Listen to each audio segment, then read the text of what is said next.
It was February 15th, and it was a month or so before Bush and Blair were to send troops into Iraq. And there was a massive turnout against the war in England. Because in England, the press is a little bit more open than it is here. Over here, we got the war drums beating. In England, you had different points of view expressed in the news media. But what turned out on that day surprised me, and I think it surprised everyone. It was historic because it was the largest demonstration in the history of that country. 1.5 million to 2 million people marched in Hyde Park. And I swear to God, you can look out into the horizon and all you would see is human bodies. I've never seen that before. I'll probably never see it again. But the British people marched nearly 2 million strong against the war. And Blair didn't listen to that. Well, Bush didn't either. The man responsible for mobilizing labor and having the speakers there was Bob Crow. Bob gave me the honor of speaking at that mass march. Bob is one of the most militant leaders in the British trade union movement. He's one of those guys that's not afraid to stand up and tell it like it is, whether it's against an employer or a government that claims it's for unions just because its name is a Labor Party. In fact, his union found itself thrown out of the Labor Party, so-called Labor Party, I should say. So-called Labor Party. They were thrown out in part because they refused to support the war. They were actively opposed to the war. And his union has been very much in the vanguard of fighting privatization. It's something that came down from Thatcher and continued without batting an eye through Blair. And without further ado, I give you Brother Bob Crow from the RMT.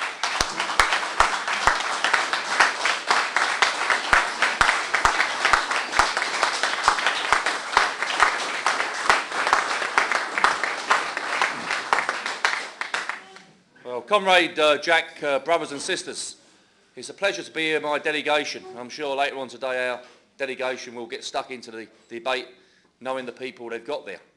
I did say earlier on that our union is slightly different from other unions in Great Britain.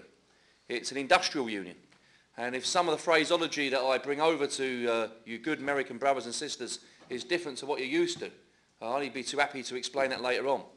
But we're an industrial union, hence we believe in one industry, one union. We don't believe in merging for the sake of merging. There's a lot of unions that merge, and I'm in favour of mergers. We actually merged on September the 10th, 1990, bringing together the National Union of Seafarers and the National Union of Railway Workers together to form the National Union of Rail, Maritime and Transport Workers. I've got to say that there's a lot of union officials in Great Britain that when they meet, they didn't sit down like we did and said, how would it strengthen workers? How would it improve their pay, their safety, their conditions of work, their job security? The first things that they talk about is what's their expense account going to be? Are they still going to get the same kind of litre car? And what does it mean to them salary-wise? And also what's adopted in Great Britain is what's called business trade unionism. They actually believe in this social partnership. Social partnership, they believe that if you're nice to the employer's nice to you. And that's the reality.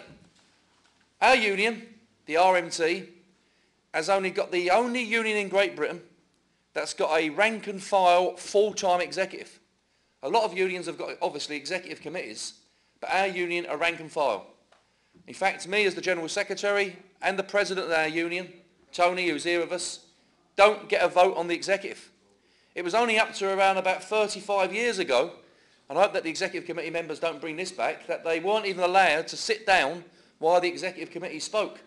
I would actually go into a meeting, my predecessors, bring a case to them, and then they would say, you stand up there until we're finished with you, and then you can go. Eventually, one of them weren't too well. We eventually got a chair, and they never took the chair out of the room, and we were entitled to sit down there.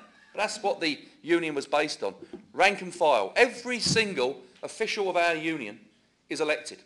That's right from the minute taker, the people that put the coats up in the meetings, the branch chairs, the branch secretary, the regional officials, every single one of them are elected, and they're elected for a periodic basis. We have no appointing whatsoever of officials in our union.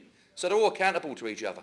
And that's the checks and balances. And we find whether people are a socialist brand of union official or a militant brand of a union official, we find that the majority of our members, if a person does their job, don't always win, but keeps on punching away, then they get re-elected.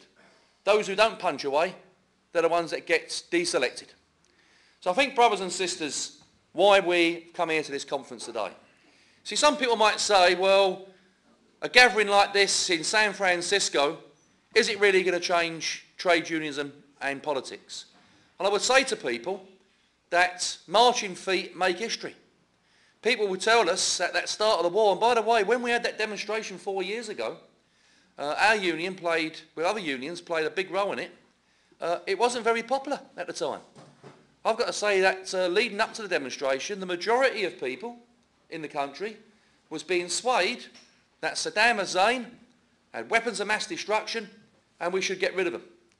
Our union knew a bit different, because in 1990, some 12 years before the war in Iraq, we was actually writing to Thatcher, the Prime Minister of Great Britain, asking her to take action against Saddam Hussein because he was torturing trade unionists and members of the Communist Party in Iraq for carrying out good working class politics. And of course, Saddam Hussein was a friend in 1990 to Thatcher, and all of a sudden he turned into a monster and a Frankenstein, and they couldn't cope with what was going on. So we have to understand, brothers and sisters, what's taking place out there. And I'm not sitting here, some patronising school teacher telling you how hard it is at workplace. But we have to understand that trade union politics will only take you so far.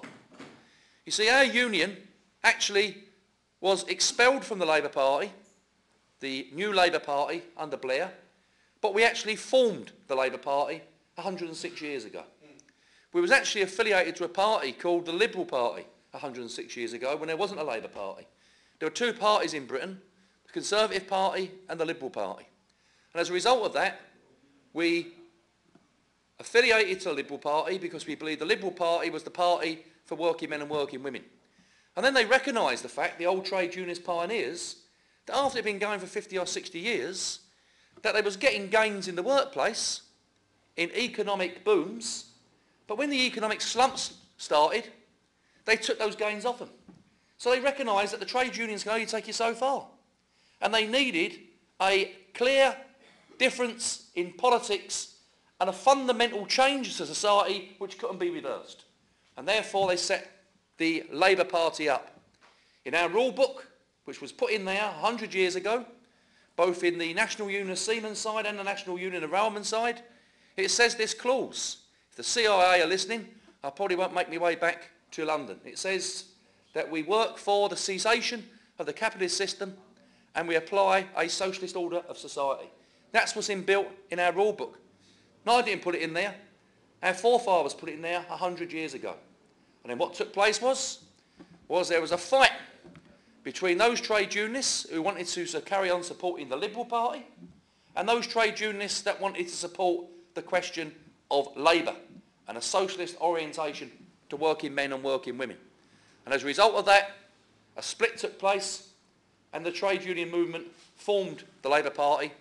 And as a result of that, after the Second World War from 1939 to 1945, what we had was an old programme of a national health system being brought into place, different to the Medicare that you have here, but the money directly taken out of individual people's wage packets and based on what you earn.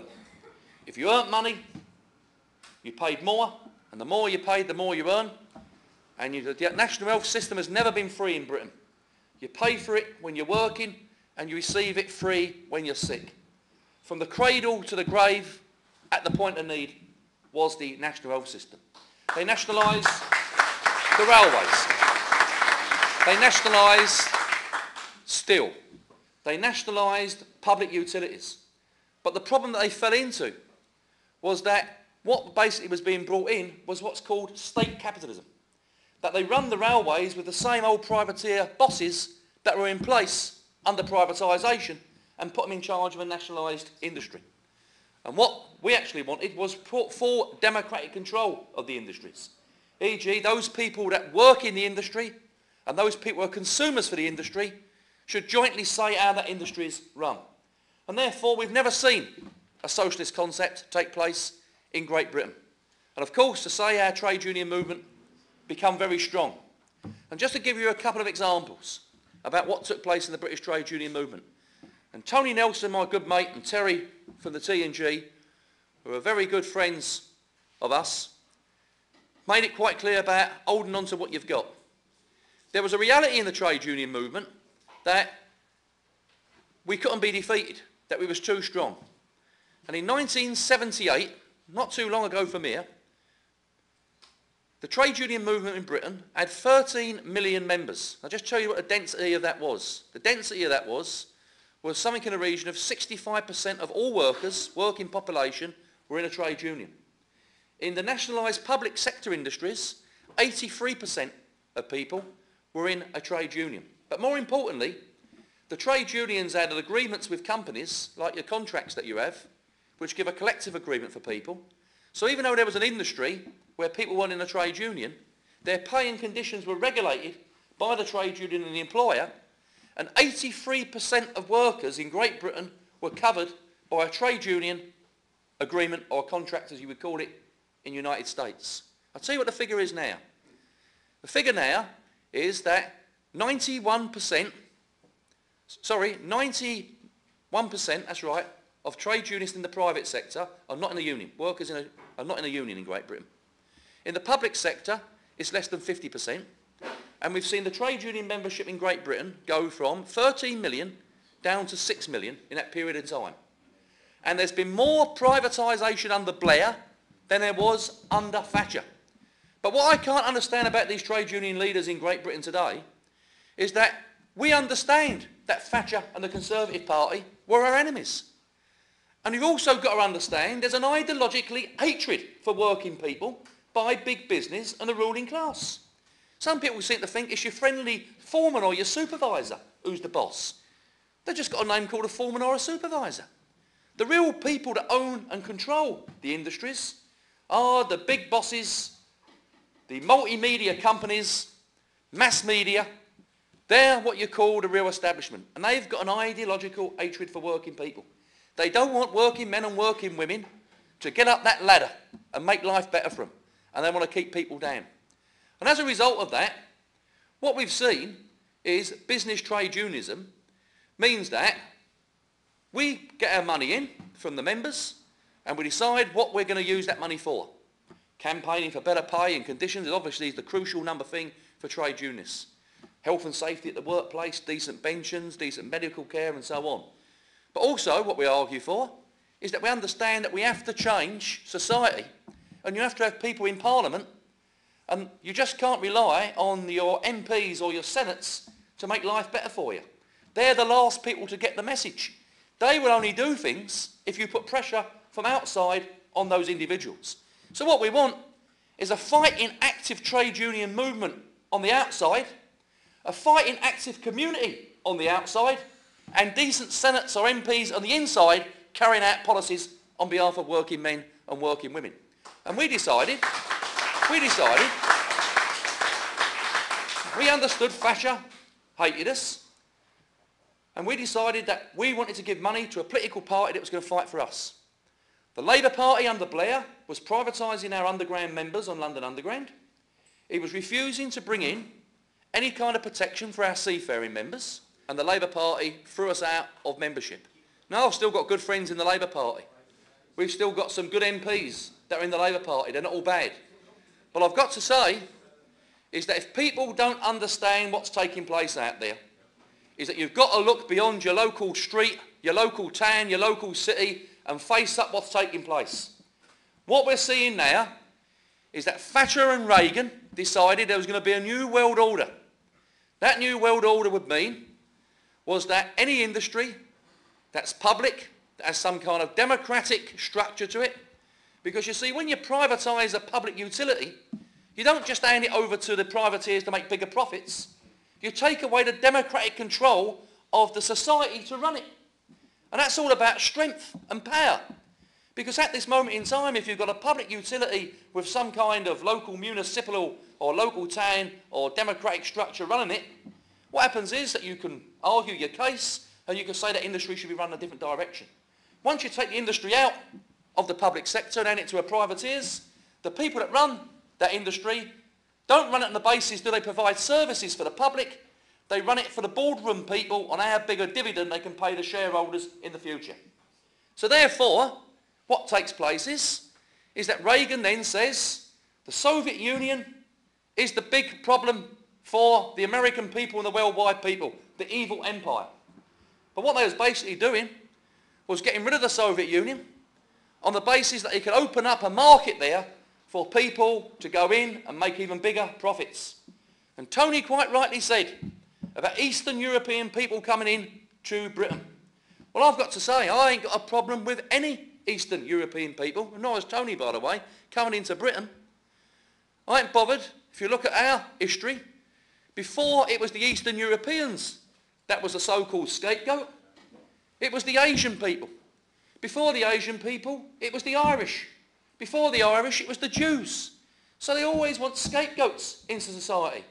Our job is to organise those people and say, whether you're black, you're white, you're a Jew, you're a gay, you get the same job and you get the same pay and conditions that go alongside it. That is what you call equality for people in those industries.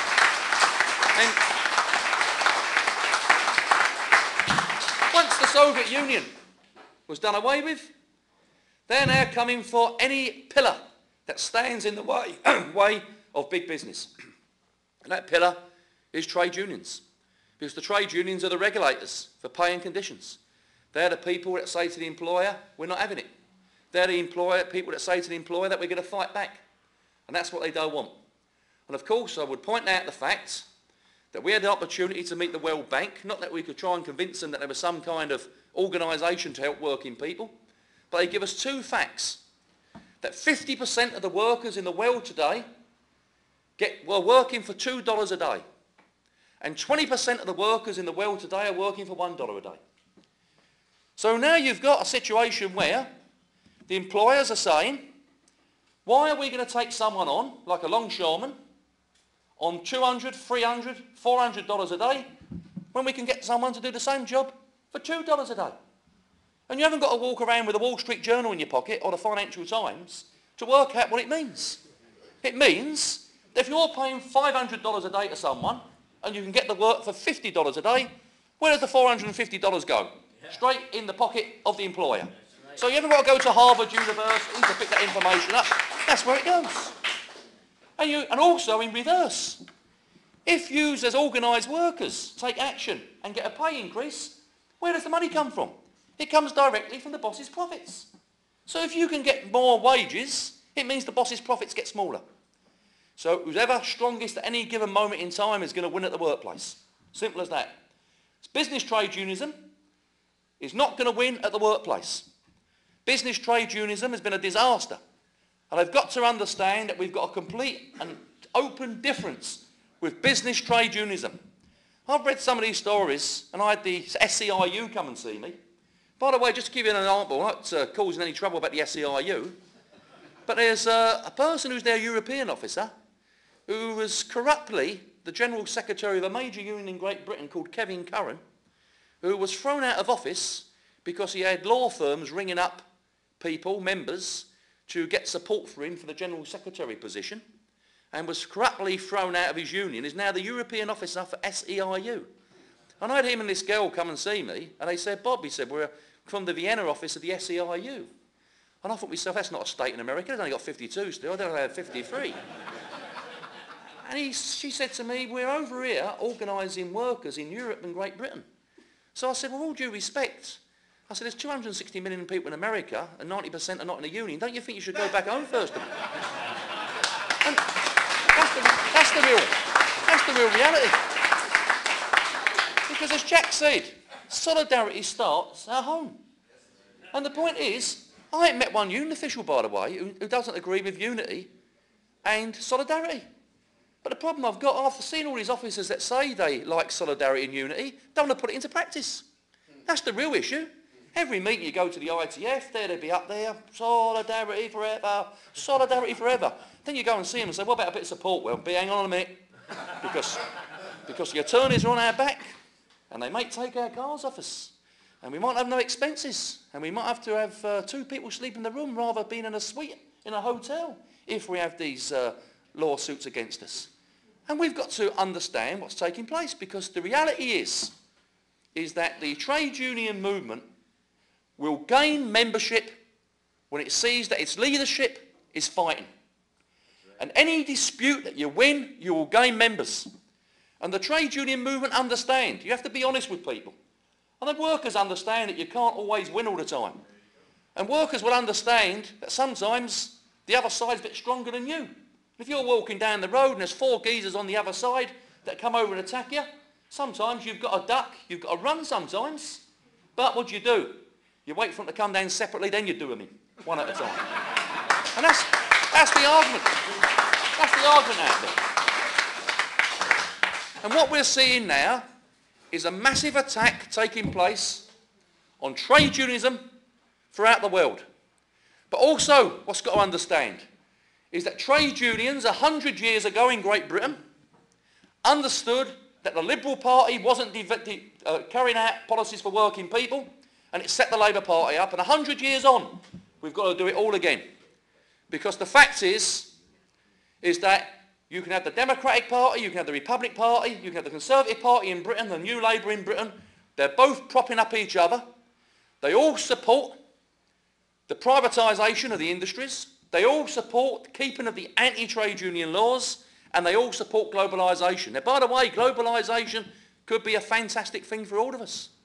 If we had workers' globalisation, if we could say to those workers in Philippines, which Tony talked about, and said, you ain't going to be on $1 a day, you're going to be on the highest paid workers' pay and conditions in the world. If someone gets $500 a day for doing a job, and someone gets $1, globalisation could mean that we lift them up. But globalisation's about grinding people down. And also we've got to recognise is that under capitalism, it will boom and then it will go into a slump. And the booms will become shorter and the slumps will become deeper. And under capitalism, it means that society breaks down and it means it goes into wars. We're now facing a situation in Britain where the government wants to spend $150 billion on producing a new Trident nuclear weapon in America. At the same time, we had 25,000 pensioners, old age people, in the last 5 years dying of the cold. Now what do you want?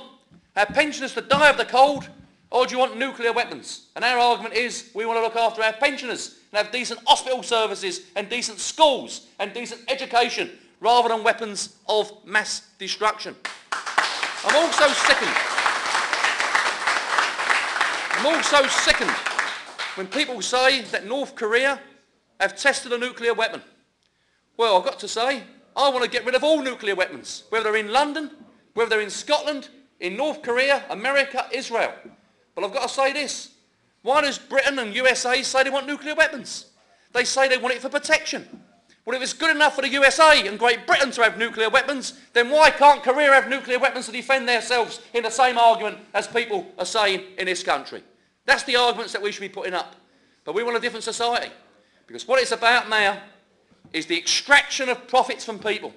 And I'll finish up my brothers and sisters and saying about privatisation.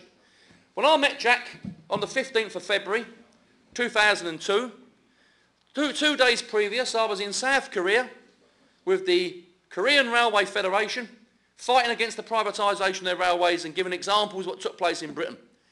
And 6 months after that, they was engaged in a massive struggle to defend the railways in Korea, South Korea, and that's why I was taking action yesterday, and a general strike is about to take place in a defence over there as well. And I had the opportunity, when people started talking about these wars, is to say to people quite simple what it's about. You have a public utility which provides a service.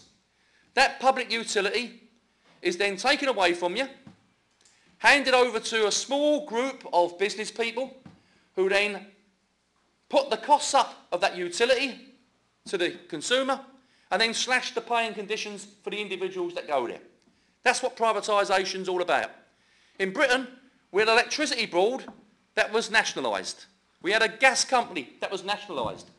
And even water in Britain is privatised as well. As someone once said, they privatised the rain in Great Britain. That's what they've done. But just to show you how madness is out there, because they said, we're against monopolies. That monopolies really make prices too high. I'll tell you what happened to me. I was at home one night and there was a knock on the door. It's the honest truth, it's the electricity man with his overalls on, with a clipboard in his hand. And he said, Mr. Crowe, I'm from the electricity board. I said, haven't I paid me bill? He said, no, he said, we want you to buy gas off us. I said, I thought you was from the electricity board. He said, no, he said, under the new laws, we're allowed to sell gas now because it's still owned by the government, but you basically have a franchise to sell gas from the government. I said, all due respect, I said, you're from the electricity board, I'd like to get my electricity from the electricity board, thank you very much. Slammed the door. Next night, honest truth, bang bang on the door, it's the gas man. Bib and braces on, clipboard. He said, Mr. Crowe, I said, didn't you come here last night? He said, no, I'm from the gas board. He said, we're flogging electric. I said, do what? He said, we're flogging electric. I said, well, get away. I said, last night I had the electricity bloke flogging gas, now you're flogging electric. He said, well, under the new laws, he said, we can flog electric. I said, well, thanks very much, mate, but I'm going to keep to where it was. Now, a week later, bang, bang, bang on the door, a secondary electricity company, which is a subsidiary of the first electricity company, knocks on the door, overalls on, clipboard. Mr. Crowe, he said, I'm from the electricity board, we're flogging water. Now, when I went to school, I was told that water and electricity didn't mix. But I'll tell you what, it certainly mixes when they make profits. And that's the reality that we're in out there. And the position is this, brothers and sisters. I'm all in favour of looking back through history. And quite rightly, as Steve said, if you don't look back through history, you're doomed in the future. But also, there's nothing more boring than old soldiers talking about old battles. And what we need to do is the battles that are going to take place from 2006, 2007, and start saying to some of these union officials that it's all right going to International Transport Federation conferences, and it's all right going around the world and saying solidarity forever, but when you leave that conference room, remember that it's no good just saying solidarity forever in a conference room. You've got to practice what you preach. Instead of just showing your teeth to some local officials, you've got to show your teeth to the employers and start fighting, and that's the way we're going to win.